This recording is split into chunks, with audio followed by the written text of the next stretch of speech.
कोई पहली औरत तो हूं नहीं जिसने अपना शौहर बांटा है। बिरयानी या शीर कोरमा नहीं, ज़बान कर बहुत सवाब का बहुत बरकत होगी। বলিউড অভিনেত্রী ইয়ামি গৌতম ও ইমরান হাশমি অভিনীত চলচ্চিত্র হক বর্তমানে দর্শক সমালোচকদের প্রশংসা কুড়াচ্ছে।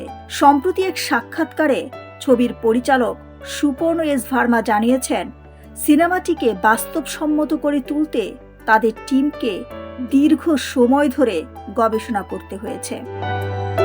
পরিচালক জানান, ছবির প্রধান চরিত্র সাজিয়া বানুতে অভিনয়ের জন্য ইয়ামি গৌতম অসাধারণ নিষ্ঠা দেখিয়েছেন।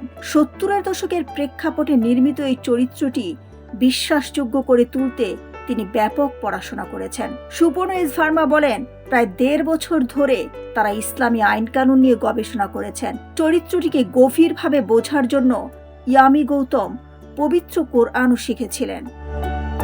হক সিনেমার গল্প সাজানো হয়েছে এক সংগ্রামী নারী সাজিয়াকে ঘিরে। স্বামী দ্বিতীয় বিয়ে করার পর ভরণ পোষণ দিতে অস্বীকৃতি জানালে তিনি আইনি লড়াইয়ে নামেন। ছবিতে লিঙ্গ বৈষম্য, ন্যায় বিচার এবং ব্যক্তিগত মর্যাদার মতো গুরুত্বপূর্ণ সামাজিক বিষয়গুলো তুলে ধরা হয়েছে। পরিচালকের মতে, ভুল তথ্যের ভিড়ে যুক্তি নির্ভর একটি গল্প তুলে ধরাই ছিল তাদের লক্ষ্য। 2025 সালের নভেম্বরে প্রেক্ষাগৃহে মুক্তির পর সিনেমাটি আলোচনায় আসে।